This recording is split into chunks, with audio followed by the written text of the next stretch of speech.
Que Dieu vous bénisse abondamment. Dans la détresse, cherche le réconfort de Dieu. En fait, je dirais que c'est une deuxième version, d'autant plus que pour la première fois, nous avions eu à parler d'une détresse dont l'homme n'était pas réellement responsable des événements. Cette fois-ci, nous voulons parler d'une détresse dont l'homme seul en est l'auteur. Une détresse qui est provoquée par la têtutesse spirituelle de l'homme.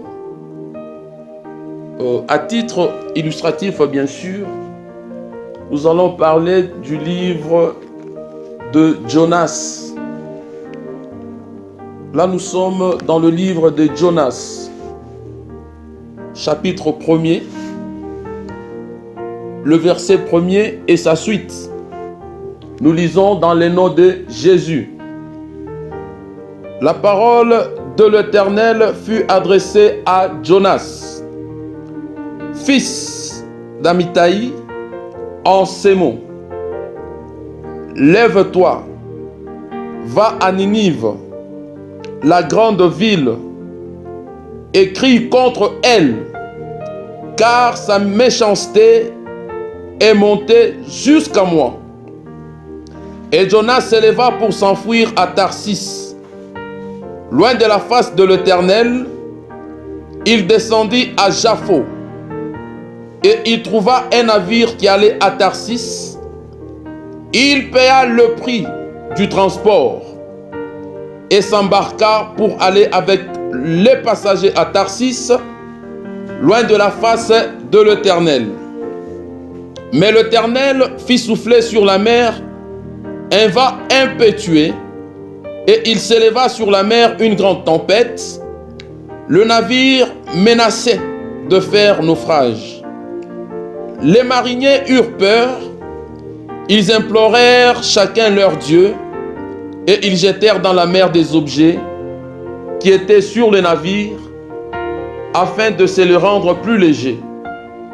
Jonas descendit au fond du navire, se coucha et s'endormit profondément. Alléluia. Là, nous venons de lire Jonas, chapitre 1er. Le chapitre 1er, le verset 1er et sa suite. Du moins, vous avez compris que Jonas s'est mis dans une circonstance telle que cette circonstance n'émanait pas de la volonté de Dieu. Jonas a eu une mission à accomplir, d'aller à Ninive, annoncer la colère de Dieu, parce que Dieu n'était pas content, satisfait du comportement des Ninivites. C'était quoi ce comportement? C'était une rébellion face à la volonté de Dieu. Dieu a ses principes, Dieu a sa volonté. Sa volonté, c'est que l'homme puisse rencontrer la volonté qui est à lui. La volonté qui est de Dieu, c'est d'éviter le péché, c'est d'éviter le mal, c'est de faire du bien. Mais malheureusement, les Ninivites n'ont pas eu cette amabilité, n'ont pas eu le vouloir de rencontrer le précepte de Dieu, le prescrit de Dieu. Une mission est confiée à Jonas d'aller lancer une information. Jonas, malheureusement, il s'est entêté. Il a pris une autre direction, d'aller à Tarsis. à Tarsis, avec l'option bien sûr de fuir loin de la face de Dieu.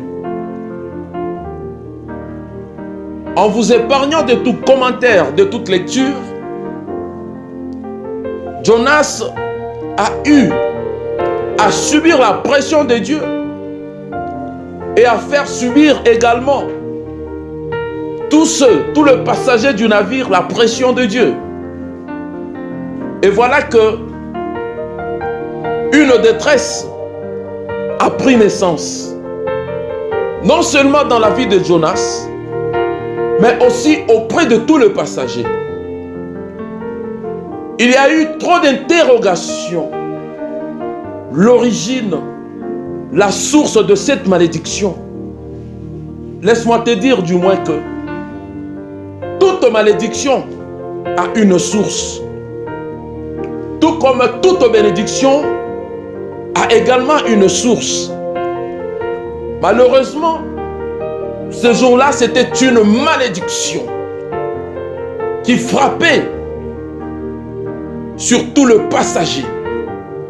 À bord du navire, bien sûr. C'était une détresse. C'était une pression. Une situation qui apparaît subitement, dont Jonas fut responsable.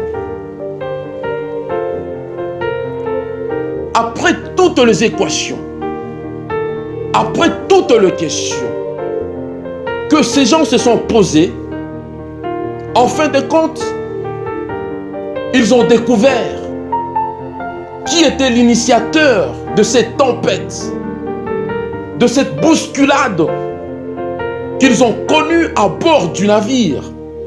C'était Jonas. Et pour calmer, Jonas leur dira, jetez-moi dans l'eau. Mais qu'est-ce que j'ai compris? Jonas avait tout le temps de réparer avec Dieu.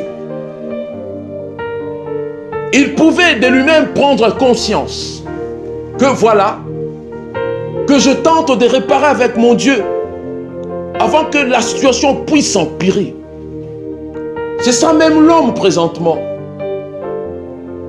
Les événements peuvent être tellement progressifs d'une façon négative, mais l'homme attend toujours que la situation puisse s'empirer, que la situation soit de plus en plus mal, difficile à gérer. C'est alors qu'il peut deux fois ouvrir son cœur et chercher à commencer à réparer avec Dieu. Jonas, jeté dans l'eau, englouti par le poisson, une détresse qui l'accompagnait dans le ventre du poisson. Je dirais qu'il s'est retrouvé dans la prison. C'est ça l'homme aussi de foi. Nous avons tout le temps de foi d'arranger avec Dieu, de réparer avec Dieu.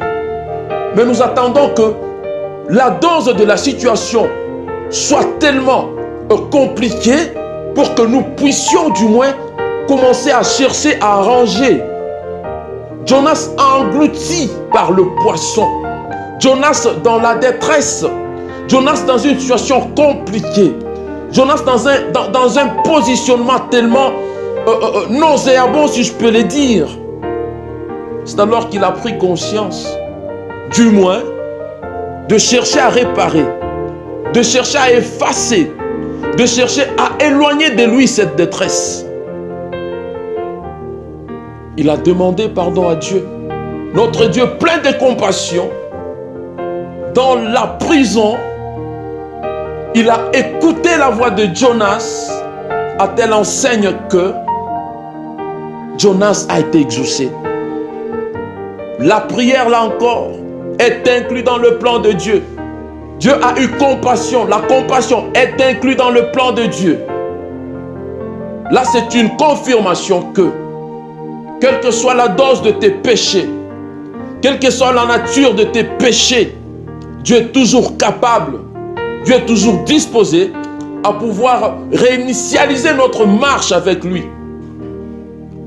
Jonas a eu la faveur, la grâce de Dieu.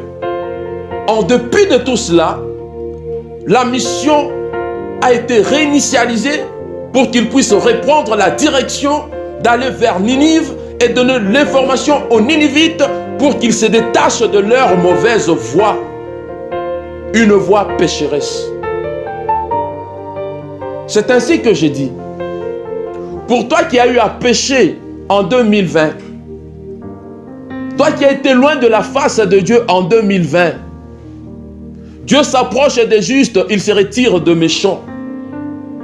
2021, c'est une année d'élan, une année d'excellence, une année vraiment programmée pour la réussite. Loin de moi de te dire que Dieu n'est pas capable ou n'est pas disposé à effacer tous tes péchés et commencer une nouvelle vie avec toi. La Bible déclare que nos péchés soient plus rouges que de la cramoisie, mais Dieu est capable de le rendre plus blanc que la neige. C'était dans une détresse, Jonas a compris que je suis étouffé.